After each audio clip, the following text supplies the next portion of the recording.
Good evening, ladies and gentlemen, and for those of you for whom this is the first visit to the Blavatnik School of Government, a very warm welcome. I hope this is the first of many visits.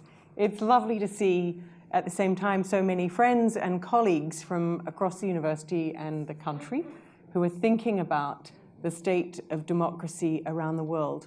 I'm Ngaire Woods, and I'm Dean of the School of Government. And the gentleman who just scarpered off the stage is Paul Flather, who helped co-organize tonight's debate. So thank you, Paul, for that. We are going to be joined in a moment by my Blavatnik School colleague, Professor Collier, but he is still lecturing. He's, unlike most academics, he's gone slightly over time in the lecture theatre next door, and he will join us for this discussion in a moment. But it is really just a huge delight to be welcoming to Oxford and to our community two terrific thinkers, two people who are passionate about where the world is heading and what we need to do to shape that pathway. So on my left, Nicolas Berggruen, the co-founder and inspiration behind the Berggruen Institute. Nicolas, what's the one-liner on what your institute does? Hopefully, new ideas. New ideas. And new ideas in order to? Improve our lives, our societies. Yeah, absolutely. And the Berggruen Institute has already, through the Berggruen Prize and through writing, research, conversations, workshops around the world, which bring together people who don't always find themselves in conversations with one another, is pressing that agenda forward. On my right is Nathan Gardels, who's the co-founder of the Berggruen Institute with Nicolas.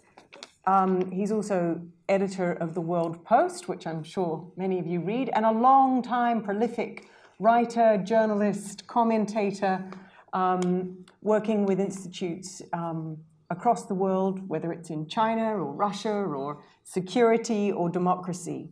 And together, Nicolas and Nathan, for those of you who haven't read the book, have written this book, Renovating Democracy. So of course, for those of us that live in Britain, we know that there's quite a few people in Westminster over the last 10 days that are renovating, as it were, in different ways, British democracy, if that's what they're doing.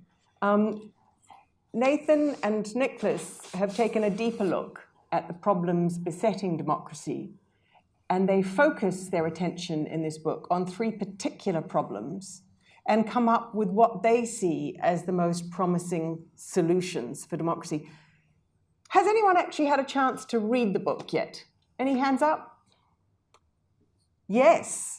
So let me ask them and the rest of you, those of you who haven't yet read the book, did anyone come here tonight with a burning question, thinking, I really hope tonight that these wise people answer this particular question? So who came with that question tonight?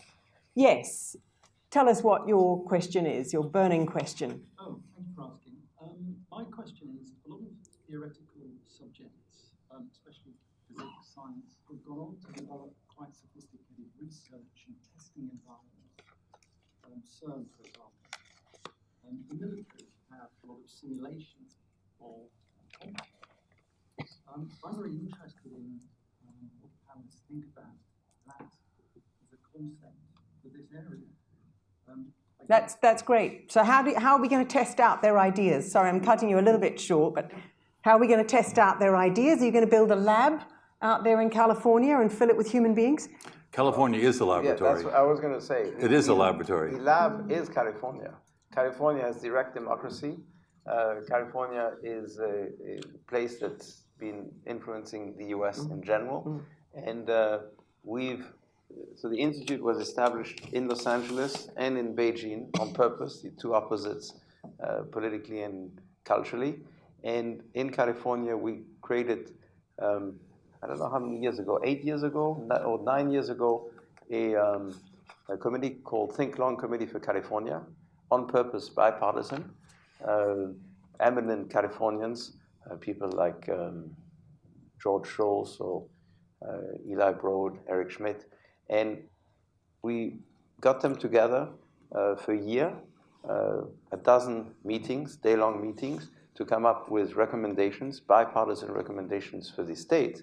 So we started this sort of experiment of reforming democracy, renovating democracy by asking people, by putting people of opposing views together, and then we took this series of recommendations to the legislature, the governor, and also to the people to change the referendum system itself, which is a key to how California is governed. And so we changed the referendum system, and we're now working on tax reform, which is key in terms of making the state more fairer. So it is a laboratory. Can we pick right up on that just for a minute? Because you're sitting speaking in a country that's had an experience of a referendum. There are mixed views about using referendums in politics. What's the change to the California system that you've made that you think help them to be an effective instrument of participatory democracy? So the referendum, as you know very well here, is a pretty blunt instrument and highly politicized. Same in California. So in California, you've had a system of referendums which has really shaped how California functions for good and bad, very often for bad, for dozens of years. And it's not dissimilar to what happened here with the Brexit vote. People put forward something that's fairly simple, big political debate, money in the US on both sides, fueling things, and a vote. So what we felt is you need much more deliberation. The idea of giving a voice to people, especially at a time when there's access in terms of technology, is not a bad idea. But there needs to be deliberation. And what we've put forward, and this is a little bit technical, what it's a little bit technical is that as opposed to having just a vote, we have proposed that before a vote is done, the legislature is allowed to look at things, propose an alternative, and that you have deliberative bodies, citizens' bodies like juries, look at the issues and come up with recommendations pro and con on the issue so that citizens are informed. So at the end of the day, you give citizens much more information as to, let's say, Brexit. What does it mean? So it's not just politicians speaking and pushing their views, but it's citizens actually coming up with, these are the unintended consequences of, let's say, a Brexit. Before the vote, let's look at it. And then the question is, should it be a vote? Or should the legislature come up with a proposal? So you have a much more deliberative, much more dynamic, and less politicized debate. And we've already made one change in California that's very significant. So it's already, in essence, implemented. And I think we're going to go for a more updated version of it. Terrific. I'm just going to introduce Paul, who's just arrived. So Paul Collier, professor here at Oxford University in the Blavatnik School. I'm sure many of you have read at least one, if not all, of Paul's books, which you've got to start with the bottom billion. You've got to make your way through to the future of capitalism, and you'll be greatly enriched by doing that. Paul, all we've done so far is ask the audience what's the burning question they brought with us. We had a question about, are they going to experiment in a lab with their ideas in the book? And the answer is yes, California is their lab, and we just had an example of an experiment that they tried. I'm going to take one other question from the audience, the burning question that you came with tonight, and I'm going to ask Nathan just to outline the 3 problems that they think are the most important problems of democracy in just a couple of minutes, and then what it is that point us in the direction of the answers, and then invite you to debate with this panel what their solutions for renovating democracy actually look like. But the other burning questions, a couple of you had brought the burning question. Who was it? Or too shy to say now? Yes, in a big loud voice. So thank you. My question is basically how would you, so for example, Facebook is now proposing its own cryptocurrency, Ethereum. So how could the government respond to with its monetary policy, and how could we actually govern with make up policies on response to all of these changes that these private entities are making, and how these can hinder democracy in general? Great. Is there one other question that we can throw into the mix that somebody came with tonight thinking, if I don't get an answer, I'll go home unsatisfied? Yeah. The concept of like the MPP in the School of Government is a pretty new thing. And you have schools like the Kennedy School at Harvard, which describe themselves as the West Point of government. I like the idea of getting all these young, smart people together and training them up. But as these MPPs have risen and have these legions of people trained in this area, we've also seen a decline in people trusting politicians and trusting democracy. Do you see a relationship between MPPs and School of Governments and decline in the fundamentals of our democracy? Question for you. I think that's a question for me. I'm happy to take it, not now, because you've come to listen to our wise visitors, but we'll definitely speak to that at the end of the session. Great. Well, Nathan Gardels, let me turn to you and just ask for the introduction to the ideas of the book. Okay, you turned to me, so I turn to you. And the year in review book here of the center, the government center here, Ngaire writes 3 big issues that they're trying to face. One is how to hold communities together in the face of the toxic polarization of societies exacerbated by social media. A second issue is how to reverse the demise in equal opportunity, which is causing people to question capitalism and their trust in the establishment. And third, how to navigate in a world in which global leadership is changing, forcing governments to ask, with whom should we cooperate? And I assume you mean China there, maybe. So these are actually the questions Scotland. Okay, Scotland and China. So these are the issues that we actually address in the book, almost in the same order.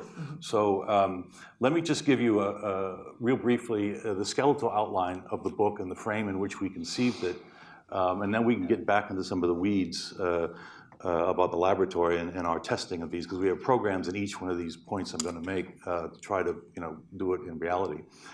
So the basic frame is that the rise of populism in the West, the rise of China in the East, and the spread of social media everywhere is prompting a rethinking of how democratic systems work or how they don't work. Globalization and digital capitalism are creating new classes of winners and losers that the old social contract is not configured to deal with. China comes into the picture because China challenges the dysfunctional democracies of the West to get beyond polarization and paralysis and reach a governing consensus by other than illiberal means, or risk falling into second-class status on the world stage. I'm not saying anything new to people here that we have a so-called leader of the free world who relishes battling his way through every 24-hour news cycle by hurling barbed tweets at sundry foes. China's leader, by contrast, uses his enormous power to chart out a roadmap for the next 30 years on everything from artificial intelligence to a new Silk Road and a new global system. So in the book, we try to respond, we offer some responses, structural responses, we think, to these challenges.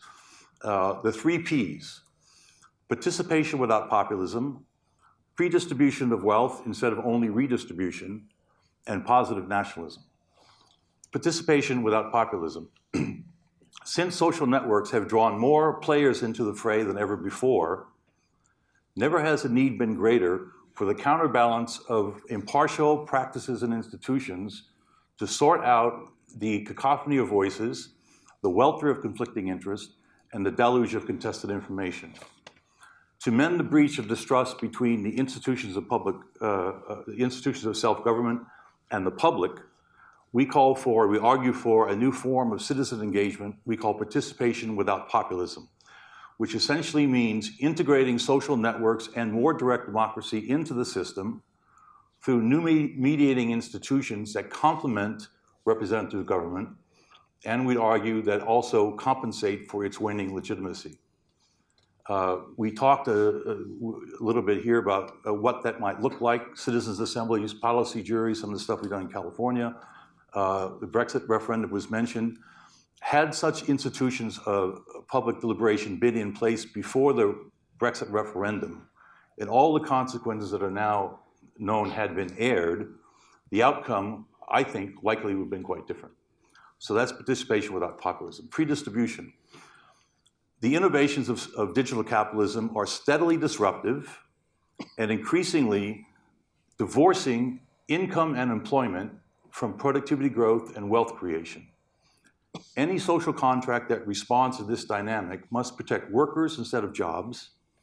For example, portable universal benefits that are portable among workplaces, and foster an ownership share by all in the wealth generated by the robots that are displacing gainful employment. The aim is to enhance the skills and assets of the less well-off in the first place, predistribution, instead of only distributing wealth after the fact of those with, with better opportunity. We call this universal basic capital. The idea is, instead of just attacking concentration of wealth at the top, is to build up wealth and opportunity from below. In short, the best way to deal with inequality in the digital age is to spread the equity around. Final point, positive nationalism. To harness globalization, we argue for dialing back one-size-fits-all hyperglobalization through allowing for, let's call them post-industrial policies that help build national economies, while embracing the values of inclusive society instead of nationalist incantation, but tempered by the understanding that open societies require defined borders. And I think we can discuss that in the question and answer period.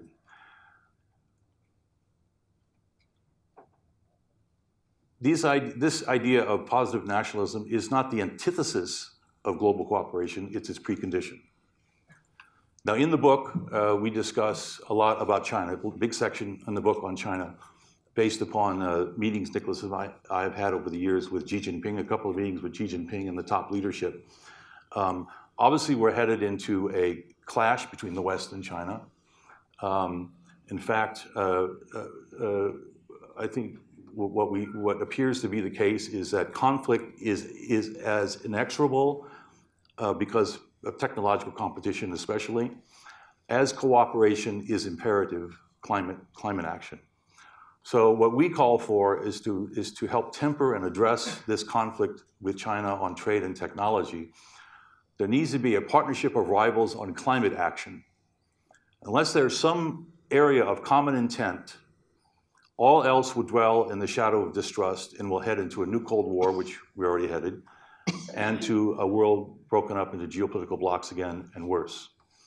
The US and China may well survive the decoupling of their economies from each other, but the world will not survive the decoupling of the climate fates of the two largest carbon emitters on the planet. So that is the kind of overall frame of the book. To repeat, participation without populism, predistribution, positive nationalism. Our concern is that unless the West follows the path along that course, the Western democracies, we could well end up on the wrong side of history. And to go back to your question about testing, we do have programs in each of these areas that try to implement in practice and move in the direction of these 3 points that I laid out. So thank you very much. Terrific. So let me start with some questions from you that are, as it were, clarification questions. You've had put in front of you 3 possible solutions, and in a moment I'm going to turn to Paul Collier, whose book presents some somewhat different solutions, but to the same problems, to get Paul's outline. But are there any questions so far? You've been presented with the idea that politically there needs to be ways to deliberate and create more participation in our democracies through deliberation, that we've got to do pre-distribution and protect workers rather than jobs, and we've got to work towards a positive nationalism which dials back the hyperglobalization. Any disagreements so far? Yes, up here. My question is about pre-distribution. There's been a lot of talk about universal basic income. You mentioned universal basic capital. Could you tell us a bit more about what the difference is between that and what the advantage of universal basic capital is over income? So, Nicolas. I mean, in simple terms, as opposed to having a fight, which is inevitable because inequality is increasing everywhere, not just in the West, but also in the East, China included.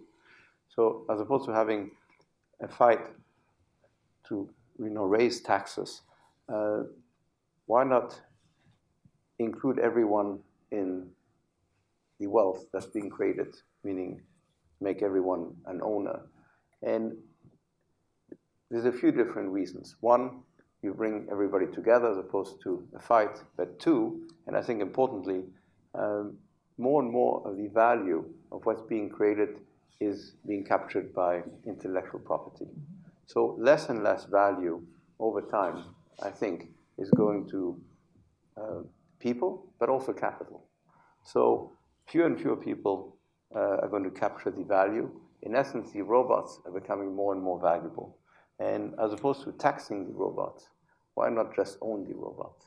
So in the case, and this is again a California example, because in California it's more extreme than any other place. If you think of, in the West, of the most valuable businesses that have been created over the last 15 years, they're pretty much all on the West Coast in the US. So IP, is clearly incredibly valuable. But in the creation of new wealth is pretty fast. So our idea is simply, as opposed to having a fight on taxes, why not, let's say, Paul starts a new business, as opposed to you owning 100% of that business, let's say you own 70% of that business. If you're going to be successful, it won't make a difference. You'll be successful, your shareholders are going to be successful, but 30% goes to the state, goes to society, in essence, and maybe in the form of sovereign wealth fund, so that the state and all citizens are the beneficiaries of Paul's success. And that can be in lieu of taxes or in exchange of lower taxes. But that way, if Paul's business becomes Google, everybody is a beneficiary. So it's a virtual environment as opposed to a very toxic environment, which is where we are today. Let me just add the fundamental distinction between UBI and universal basic capital, universal basic assets, is universal basic income perpetuates the system of inequality. Universal basic capital breaks it down structurally. Nicolas mentioned one way in which that can happen. I mean, in the book there's a continuum of things. It could be, like in Singapore, you have mutual funds, basically sovereign wealth funds that invest. They're managed by the state, but they're on behalf of the public, and people get dividends or they can get mortgages from it or so on. There's platform cooperatives. There are medical companies, for example, in Massachusetts, where if you share your medical data, you get a cut of any royalties or pharmaceuticals made out of that. There are many ways to do it, but the principle is, as we move down the path towards a digital capitalist future, people are going to have to rely less on salaries and wages and more on return on capital. And how to do that can be discussed. You have here, obviously, the Labour Party, who wants to take 10% of the stock value of any given company and give it to the workers over a 10-year period, 1% a year. That's kind of a confiscatory approach. But responding to the same issue is that the way to deal with inequality is to spread the equity around. In a place like California, and as Nicolas said, we're looking more towards the digital, doing this in the digital capitalist context, because there, the productivity of workers, which went into wages and salaries, is being replaced by robots. If that's happening, how are people going to make a living? How are they going to have an income? That's why we talk about universal basic capital. So, for example, our approach in California would not be confiscatory, but one of the things we were discussing just last week in the governor's office is when a new company registers, a new IP company registers in California, they have, at that point, as a startup, to assign 10% of their shares before they're even grown to this sovereign wealth fund, which then the state uses to pay dividends to the public or for public higher education or whatever. So there are many ways to do it, but the principle is breaking down the structure of inequality, which is ownership of wealth instead of income, which just reproduces the problem. So, I mean, at first I thought you were both advocating a kind of back to Marx, like let the workers own the means of production. But actually, all you're really talking about is pre-tax. I mean, tax without loopholes, aren't you? At the end of the day, it is. It is the same principle as a tax, but it's much more positive and productive because everybody's an owner as opposed to a fight over spoils. Okay. Well, but it also gives society, much more from the beginning, because then society is able to pay for all the services that are needed, minimums like education. And Paul, you're itching to come in on this? Well, just to be clear, before Paul said, but there is a continuum. So, for example, you have California Public Employees Retirement System is the largest sovereign wealth fund in the United States, is the retirement system of public employees. It's essentially a mutual fund, for retirement benefits. So that's not a pre-tax thing. It's a benefit to the public that is derived from investment in the market. So I'm saying there's a continuation. It can be mutual funds all the way to platform cooperatives, all the way to assigning equity. The principle is that you have to share the equity if you're going to deal with inequality. I guess that's the point. Okay, so we've got three ideas on the table. One is about the politics. We'll come to that. One is about this distribution and inequality, and the other is about nationalism. So the questioners have taken us into this first issue around distribution and pre-distribution. Are there any other questions on this pre-distribution issue? Yes? Which is experiencing mass capital flight away from California? I'm from California, and I feel like everyone from California knows at least two people that live in Austin. Right? I know more people that live in Austin than that. I think this is where the continuum. I don't know what Nicolas has to say. This is the continuum approach that we're talking about. You've got to go back to the basic principle of spreading the equity around is the only way to fight inequality. You have to deal with any given political culture or competitive situation. I mean, ideally, this kind of thing should be on the national level, not on the state level, so you don't have that kind of flight. In the case of California, honestly, the companies need to be there. That's where the engineers are. That's where they want to live. And though some talk about flight, it hasn't happened yet. Yeah, I would say the question is very legitimate, and the question is a degree. I think if it's too much, companies will, in theory, be created somewhere else. But I'm not so sure. I think the talent still goes wherever. California is the highest tax state in the U.S. Companies are still being created there more than in Austin, meaning Austin is a beneficiary of back office, of technical solutions, but the creation of companies again and again are still in California. So the talent goes where there is opportunity. So the question is degree. If you contribute 10% of your capital in lieu of taxes to a state fund, we're talking about pennies in terms of a benefit or not to the company, but the company is going to be successful because it has the right people, the right ingredients, the right ecosystem, not because of taxes. You have places where there very little, again, have any companies of significance been created in Texas in the last 15 years compared to, let's say, California? I would argue no. So you're going to go back to California, or you're going to stay in Oxford to do a startup? Yeah, absolutely. So I take it your answers are, let's call their bluff if they say they're going to move to Austin. Paul, how does this strike you as your book addresses the inequality, the fact that the haves have ever more and are ever smaller in number, and the have-nots are ever larger in number and being ignored. You present us with a different solution, but do you want to comment? Yeah, sure. I'm not convinced.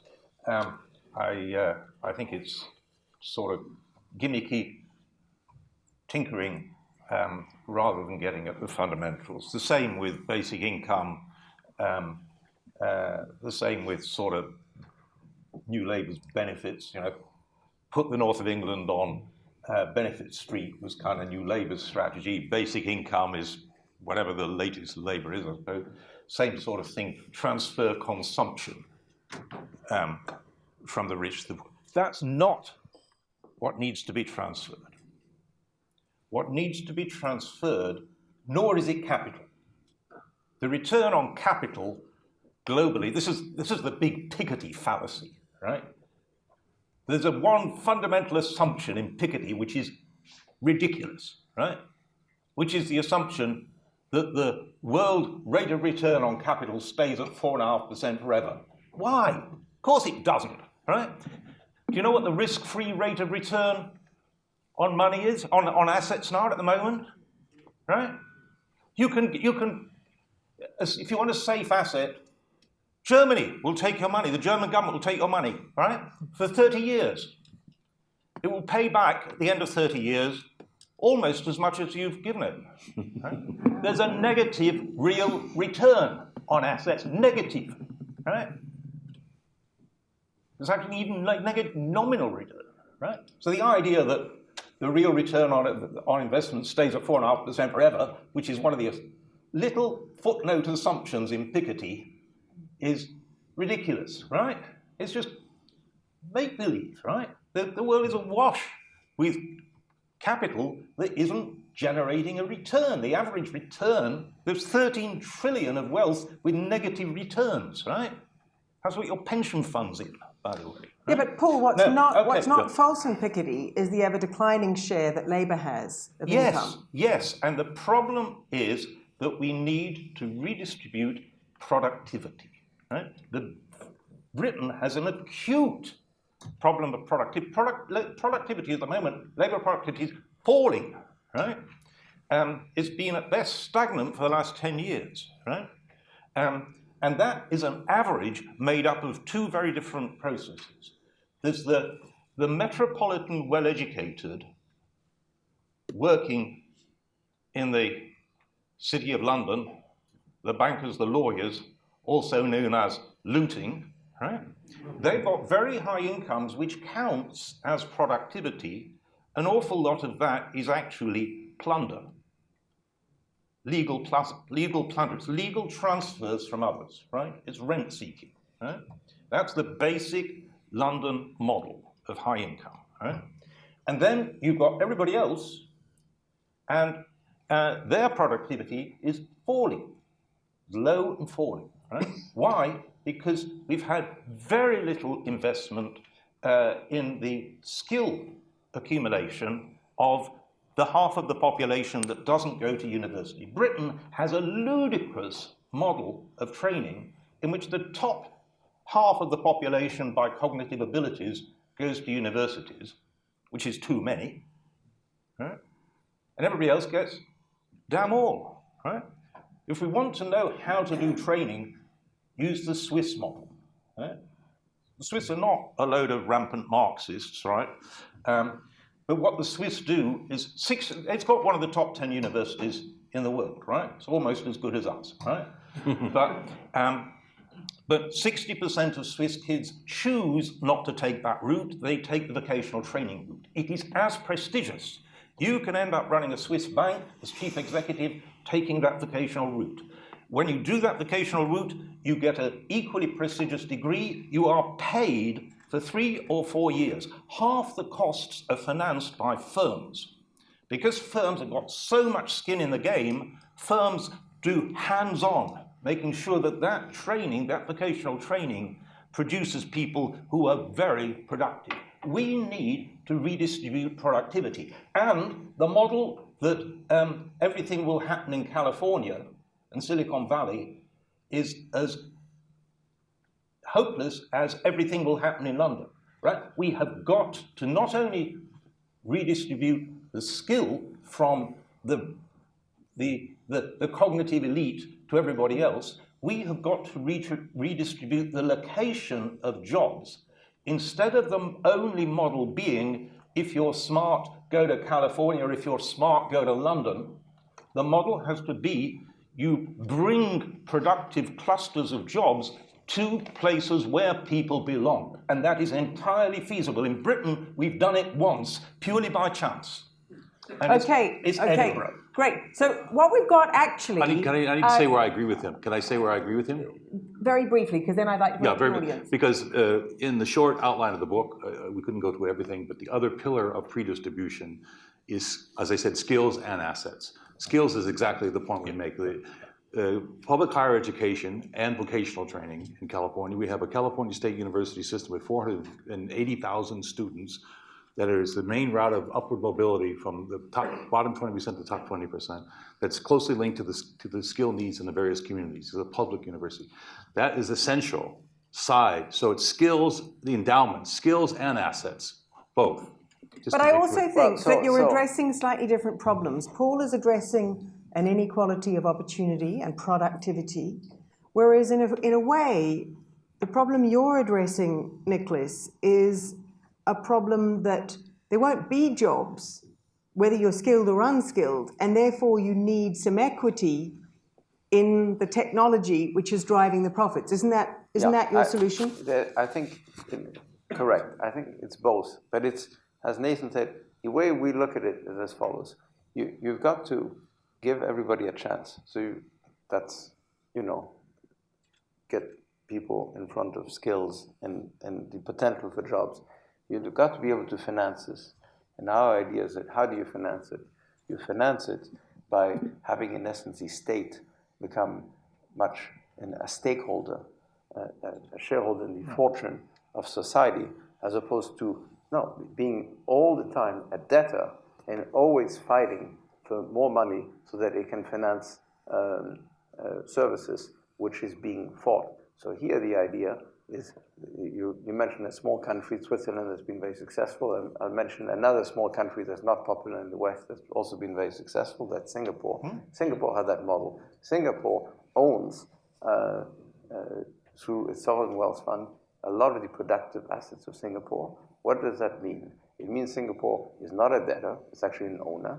And through the ownership of a lot of the assets of Singapore is the largest contributor to the budget of Singapore. So taxes are actually quite low, and services are incredibly high. So you start with education, healthcare, and even housing financed by the state. So it's a virtuous circle. So going back to Nathan's point, so you finance what you want to finance, which I think is essential. Otherwise, you don't have participation of people, humans. But how do you finance that? How do you bring them in?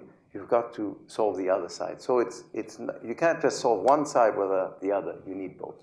Singapore financed a lot of its stuff by taxing the appreciation in land and property values.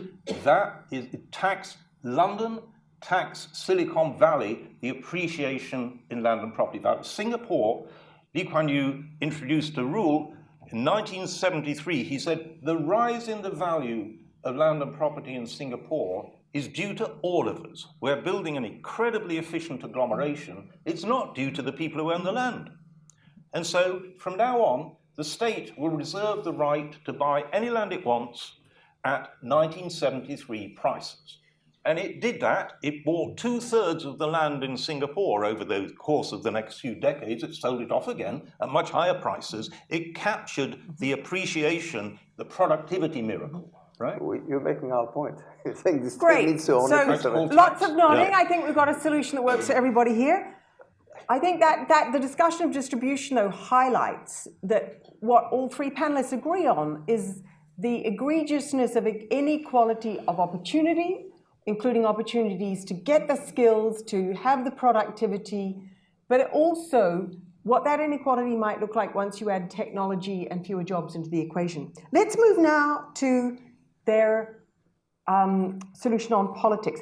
Participation without populism, Nathan put in front of us, and Nicolas gave us the example of tweaking the use of referendums in California to require deliberation. I want to call in Phil Howard, the director of the Oxford Internet Institute, because Phil is working on how social media is transforming politics. And what struck me about the account of getting people to deliberate and then vote is that most people are online and they're in communities that are private, that we can't see, and they're not deliberating, they're winding each other up. So Phil, what's your reaction to, how would you help Nathan and Nicolas strengthen the argument for participation without populism? Well, I think there are a large number of proposals for getting more social media into our lives, right? Using social media platforms to actually do some of these civic deliberations on a regular basis. The thing I'm curious about, I love the big idea of civic participation, particularly in voters' guides, say. But when you speak about renovating, right, there's several ways to renovate a house. You pull the whole thing down and start fresh, or you make small changes over time. And we in the UK may have an election in November or December, and in the US there'll be an election in 2020, right? Are there any parts of the renovation you're proposing for politics that we could actually insert in the next few months in any of the major democracies that are voting in the next year or two? Right, so Britain's got maybe, a few weeks, perhaps, before its election. United States, a few months. Well, doctors, do you have some cures? Well, in Great Britain, one of the things being discussed, we're not proposing it, but as people here may know, Ireland did these series of citizen assemblies that were mandated by the government, by the parliament. They asked citizens to go out and talk about a very highly passionate, controversial issue, abortion. Should abortion be legal? It was in Section 8, I think, of the Constitution. It was outlawed in the Constitution. So it was a very polarized situation. The way citizen assemblies work, we were discussing how you've done it with people from all around the world. You bring together the pro and con forces, or the random sampling of citizens that represent the public, and you have pro and con tendencies. You have experts who present facts, and you have an environment that's removed from the political hot seat of an election, so people can, cool deliberation, as they always say. And they came to a consensus in Ireland on this abortion thing, to remove it from the Constitution. Some were for abortion, some against, but they thought it shouldn't be in the Constitution. That's just one example of a citizen assembly. Now, some in this country, Gordon Brown has done it, and some members of Parliament, head of select committees, have called for a citizens' assembly on how to go forward on Brexit. Now, these things take a lot of time. You can't do it by October 31st, because you got to bring people together, random sampling, get the right questions, get the right people. But if it's extended, I know there are several members of Parliament who are looking towards a citizen assembly on the Irish model to figure out, is there,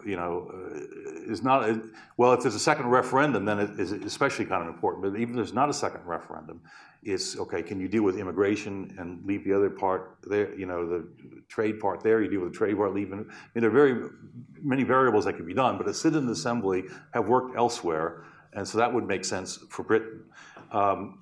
In California, just to go back to the weeds just a little bit, what we found the problem, we have not a government proposed referendum, we have citizen initiatives. Any citizen group that gathers several 100,000 signatures can put a proposed law on the ballot, and if it's voted for by the public, it becomes law. In this way, property tax was cut, so locked in revenues and locked out spending. Same-sex marriage was outlawed, that was thrown out by the courts. Benefits to immigrants was passed, it was thrown out by the courts. There are many things that happened because there was no deliberative filter in between. You just got signatures and you got a vote, and that became a law. So when Nicolas talked before, our main argument is you need a second reading. If you're in the legislature, you have a second reading of a proposal. You have something in the Assembly, the Senate reads it, and they work back and forth, have a compromise. There was none of that with the Citizens' Assembly. So we proposed with the Citizens' Initiative. So Nicolas described one thing we did was to enable negotiation with the legislature, and he described how that works. If citizens propose something, the legislature, they can negotiate with the legislature and try to do it by legislation. If they can do it by legislation, they withdraw the bill from being a public vote. So in this way in California already, minimum wage law was passed, landmark minimum wage and landmark Digital Privacy Act. There were public initiatives that the legislature negotiated with sponsors and the initiative really forced the legislature to act. So that's one way. But what's still missing is a second reading by citizens themselves. That when someone proposes, let's outlaw same-sex marriage, or let's, spend more money on prisons and higher education, there's no public deliberation on the citizen side. So the other aspect of what we're proposing is these kind of citizens' assemblies or policy juries, or even a second reading by upper house of the legislature, so that there's some back and forth. So the public knows what the real issues are. Like I said before, had all the issues of Brexit been aired in the initial referendum, I think things could have been different. Could have been a lot different. Great. Your questions, if comments, really short. Yes. All those subjects you just mentioned in California, a single issue, quite appropriate for a referendum. The whole problem is that ours was Brexit was there were so many things involved and so little, so difficult to the vote. The chosen questions were so badly planned. Yeah, thank you. So your solution works for single issues, but not for the big complex ones. That's question one. Question two, right at the back, the lady at the back. Yeah. Big loud voice or microphone coming. Censorship, because social networks now are obliged to censor, to choose what is right, what is not right. Okay, so who delete accounts and everything, how to deal with this in democratic society, and who is in charge and who is responsible. Right, thank you. So how do we ensure that the deliberation is rational and it's not just, self-ventilating? You want us to take all the questions? Hate speech. Take all the questions I'm going first? to take Yeah, three and then ask you for some responses. Yes, here. 3 or 4. This is just a question about the book. I'm still unclear what genre the book is in. Is it utopian thinking, of which there's a long and noble history, or is this meant to be a practical solution? And if meant to be a practical solution, how is that ever going to be implemented in a country that can't even provide adequate health care for most of its citizens? Right, and right in front of you. Hi, thanks. My question is about doing away with one person, one vote. Glenn Weil in Radical Markets proposes an idea where people assemble voice credits, which can then be converted into votes. And the idea here is very simple, that the beauty of markets is that people can express the intensity of their preference. That is, so on issues that were really important to certain people, they could vote a lot more than others who were less important. And they have a very sort of careful econometric accounting of that. I've seen the formula. Yeah, they do, right. What about that going forward, especially given the possibilities of digital technologies? Thank you. So some issues for you to address. You don't have to answer all the questions, but if there's something in all of that you'd like to pick up, Nicolas. I'm happy to go through a few, and then I'll go for the last one. The last one actually is being in real time tested in Italy by the 5-Star Movement. I don't know if this is getting into technicalities, but Italy has had a government now that has included a very disruptive party called the 5-Star Movement. It's in the new government again, and they very much believe that citizens should be involved in everything. And one of the things they give citizens a choice of is to prioritize issues. So they'll give like 10 issues and say, all right, which ones are the burning ones for you? And so those count more than others. So it's actually happening in real time. Personally, I think it's not a crazy idea. The question is, the one person, one vote is maybe too primitive, a little bit like, the lady asked before, Brexit is too simple a question. So certain things are just too simple in an environment where you can be much more sophisticated about. So I think these things are good that they're being tested. You don't want to take away people's votes, but you may want to make them weightier in certain areas. And I think on the Brexit question, that's entirely the idea here, is that you can take an issue that's so provocative, like Brexit, but as opposed to putting it in front of citizens, you have a discussion within Parliament, your discussion with citizens' assemblies. Is Brexit the right question? Or what is a better question than just Brexit? How do you, maybe there are 5 things you vote on. Maybe Brexit is, about trade, about immigration, about, you sort of have a pre-Brexit discussion before you put it in front of voters, so that people are much more educated, and maybe the question is a different question, or maybe it's not one question, and maybe it's the Parliament that decides, or the government that's been actually. Nathan, can I put to you, can I take this forwards a step and just put to you that, from what Nicolas said, that most citizens don't want to come home from a long day at work and think, gosh, if we leave the European Union, do I want mutual recognition of financial services? Do I want Norway Plus? Or do I want to actually stay in the single market on that particular issue? That's what democracy is about. It's about delegating that power, not to narcissistic politicians, but in the hope that you're delegating it to people whose full-time job will be to weigh up the evidence and come to an answer which you can live with, right? So aren't you telling us all as citizens, oh, no, you've got to go home and do homework every night. You've got to decide. No, on the contrary. In fact, I was going to raise that issue to answer your question about weighted voting. If you go through the book, our starting point is just the opposite. It's a myth to think that the public is going to be informed on especially complex issues going forward. And that's even worse now, to go to the other question up there, because of alternative facts, fake news, and everything else. We once thought the internet was going to create the most informed public for self-government, and we have just the opposite. So the assumption is never that everyone's going to, people are busy with work and jobs and family, they're not going to focus on the issues. But poll after poll and actual reality shows that the participatory power of social media gives people the idea they can weigh in on all issues. They can participate on all issues, whether they know or not. That's part of the problem. So our starting point is the political corollary of participatory power of social media is this direct democracy stuff.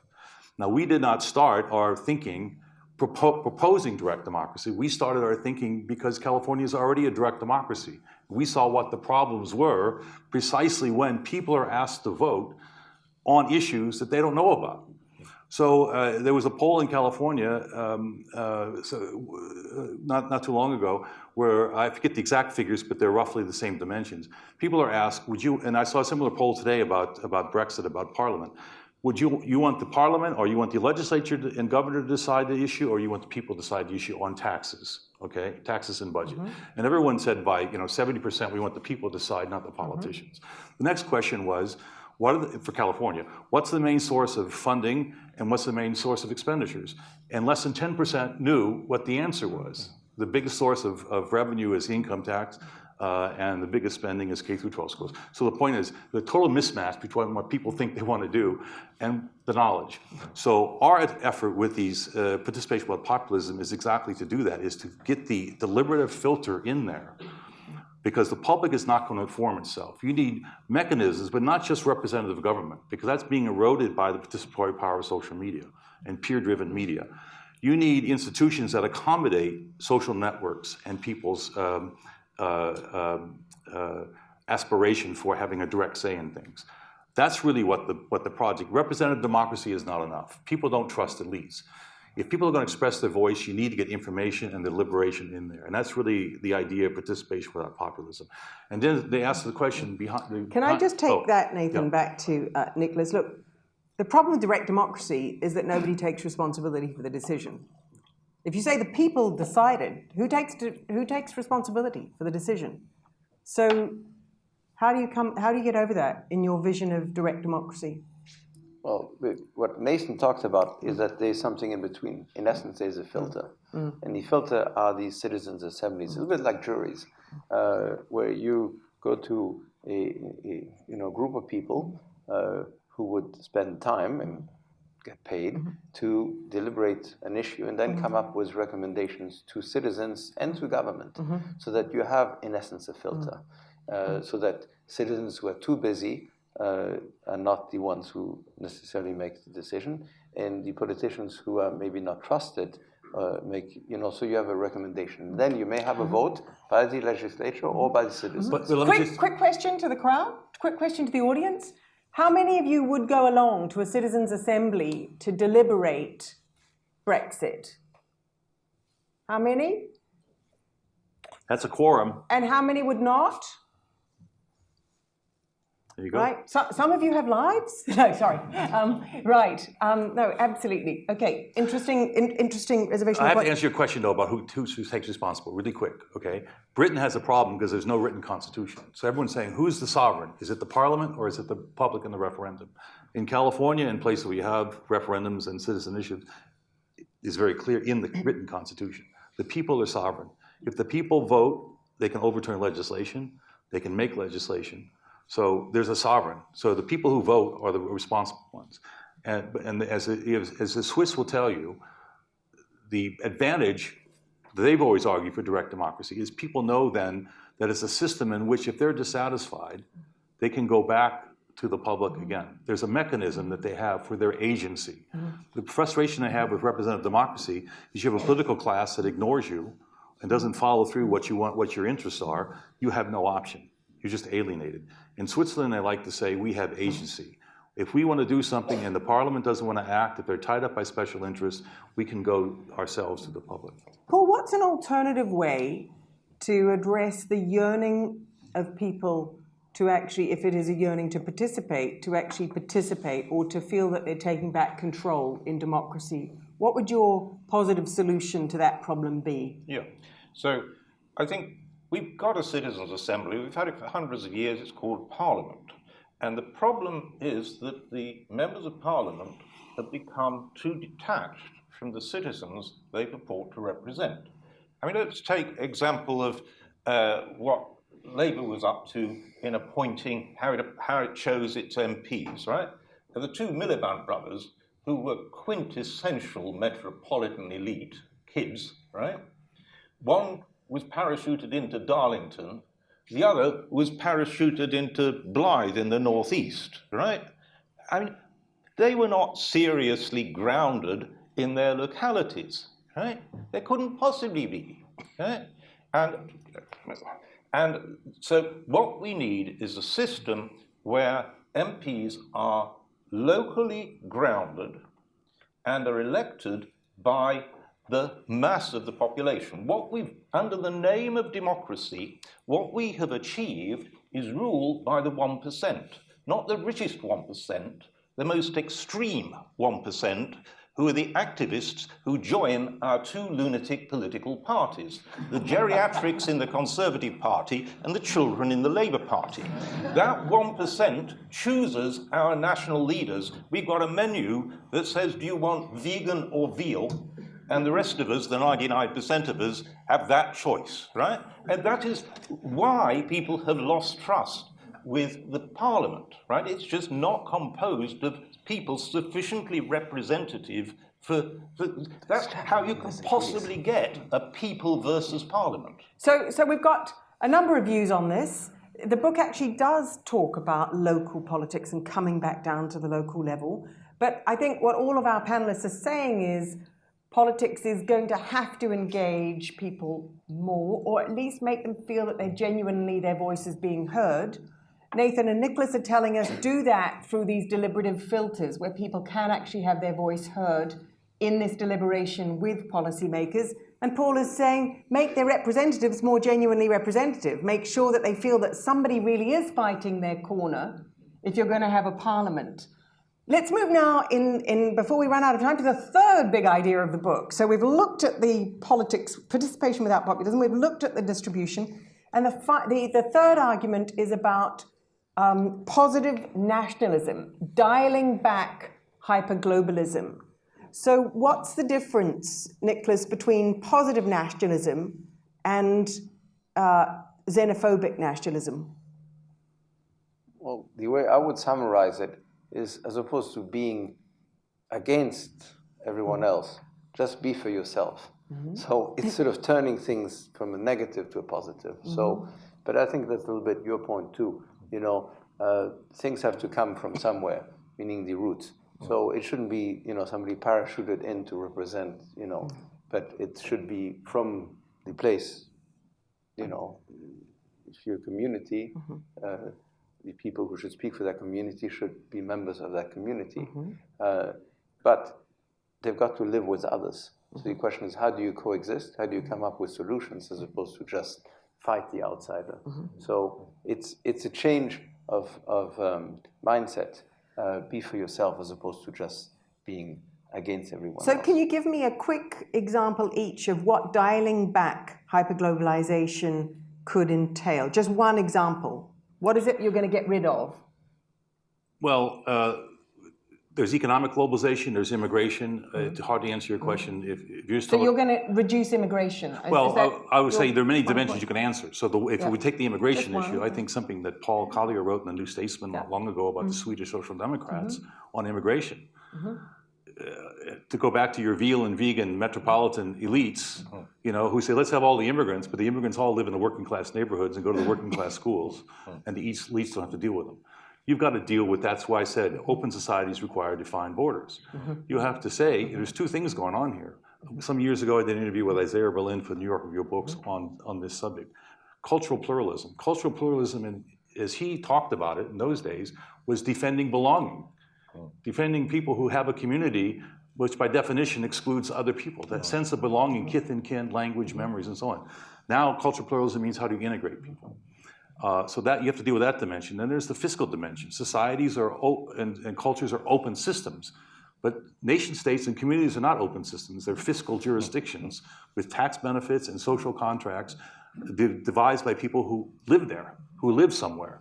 If you have entries into the system, you've got to deal with that. And I think what Paul wrote in the New Statesman about Sweden, the new Swedish Social Democrats, the Swedish Social Democrats, but Danish Social Democrats are dealing with that issue.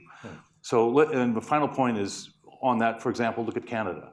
You know, Canada has the right, like I said before, you want the values of inclusive society, but you need to understand open societies require defined borders. So Canada took 26,000 refugees from the Syrian civil war as asylum.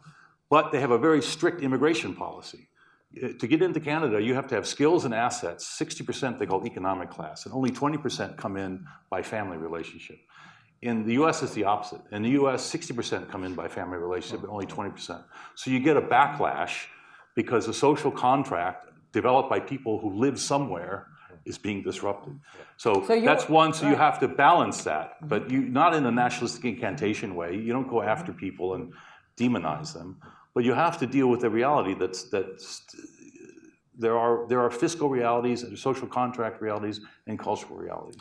So you're all saying on this panel, in Paul's book, in your book, only take as many immigrants as you can absorb without damaging the fabric, either economic or social, of the community that they're coming to. How many of you would like to see that in Britain?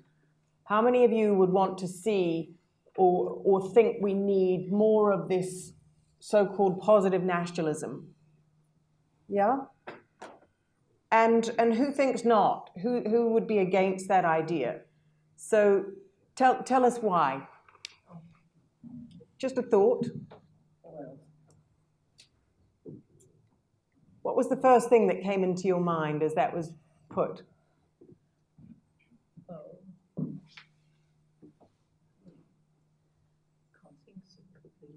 Oh, sorry, I don't intend to put you on the spot, and you're welcome to pass and take it up later on if you want to. I think I prefer open societies to close terms. And I think most people do not move from one society to the other just to take advantage of another society. There are serious reasons behind it. And therefore, I'm in favor of open society. And a lot of people around you are nodding at that. Another couple of views. We did. Hands up. Any other views on this? So, yeah. It's like economics. You know, who pays for this? A lot of what we're talking about here is about economics and money. So everything that's been talked about in systems, time, money, cost, Okay, so don't forget the economics of it. I think it's also the nature of the border, no? Because what? the nature of the border. I mean, for example, for European immigrants here, I mean, the requirements to cross in the border and live here were to kind of, or still are, I guess, to find a job or some sort of means of supporting yourself within 3 months, to have like an insurance, and there is a kind of border to kind of entering into that community, and the expectation that if you come here and you deal with a language barrier, that you are, in a way, going over a psychological border or some sort of border, rather than like a kind of regulatory border in that sense. So I'm a little bit afraid if we talk too much about positive nationalism, it just starts a conversation that doesn't recognize these other sorts of borders and just is going towards a hard border, and we need to stop kind of any kind of immigration. Great. Look, I'm very aware that we're running against the clock here. We've got these 3 big ideas in front of us. I'd like to conclude by asking each of the panelists, given that this is an audience with tons of talent and intelligence and energy, but a scarcity of time, if they have to put their energies into one idea to renovate and protect democracy now, which one is it that you're going to focus them on? Do you want to kick off, Nicolas? Well, I think they're all interrelated, let's be honest. And I think the most complex is actually the democracy idea. How do you rethink democracy? Because it's become, look at your country. I mean, you have a mix of referendum, representative, that's parliament, the executive, then you have the administration, you have citizens, and it's how do they all relate to each other? You've had a vote 3 years ago on something that's very dramatic. It's still a mess. I mean, where I think every winner and every loser in this political battle has lost, but most importantly, citizens. So I think that's the most complicated one, and frankly, maybe the one to focus on, because that's the one that really needs the most new ideas. I think the capitalism idea, how do you make capitalism fairer? I think that one is, I would say, the next one. But I mean, again, they're totally related. And then the question of identity, I think, has become more important. I mean, the reality, just to give some background, if you think of it, and some will disagree, the last 30, 40 years have been an extraordinary time. On average, I think very good. If you think of countries that were really poor, they're much less poor.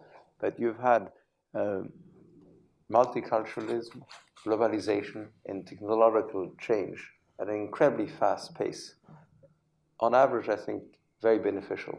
I think today you have a real reaction against it everywhere. So that's why you have, because it's been too fast. I mean, we are animals, we're analog creatures, and the pace of change has been digital. So going back to this idea of nationalism, people react, they become very conservative. People are beginning to, are fighting for their economic rights, also for their positions. So you've become, you have an environment that's hardening positioning and creating borders just because pace of change has been too fast. So how do you not slow the pace of change, because that's been beneficial, but come up with something that's much more constructive in a system that can cope? So it's a bigger question than just these 3 different subjects. And I think that's where you need very novel thinking. Paul, Nicolas put democracy first. What would you put first? I think I would put a sense of shared belonging in a society.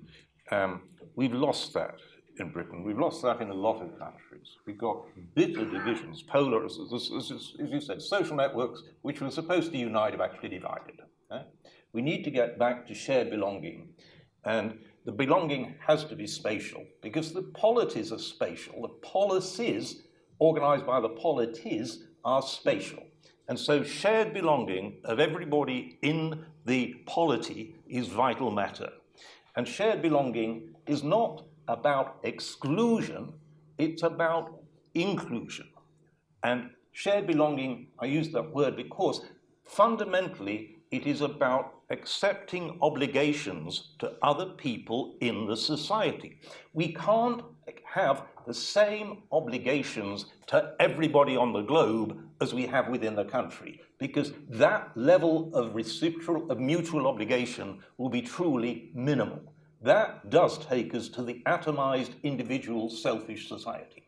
But within a society, within a community, we can build a sense of shared belonging, mutual obligations, and that is what I mean by an inclusive sense of belonging to a place. And Nathan, in the book, one of the things you do is you go back to the rich history in the United States of trying to work this out, trying to work out at what level politics happens. Do you want to conclude the panel with a positive example from that history, one that resonates for you, that helps shine light on where we might go? Well, the only point I make to answer your question of like which is the most important, they're obviously linked, as I've already said, but the way that societies choose their destiny, the platform is deliberation democracy. So you've got to fix that first. I do agree with that. You got to fix that. That's everything else follows from that. How we fix it. What we do in the book, I think what you're referring to, I think we also this belonging thing is important. Polities and space go together. They go together. Polities are in space. We argue in the book that most institutional innovations in the United States, not most, all of them really have come from the states up. Before the U.S. Constitution was agreed in 1789, it was based on the experience of the states after independence from Great Britain. They experimented in their laboratories of the states with direct democracy, with different constitutions, and they had a mess, and they came up with the idea then, let's don't have a democracy, let's have a republic of delegated authority, because they didn't trust the public. That was the Founding Fathers.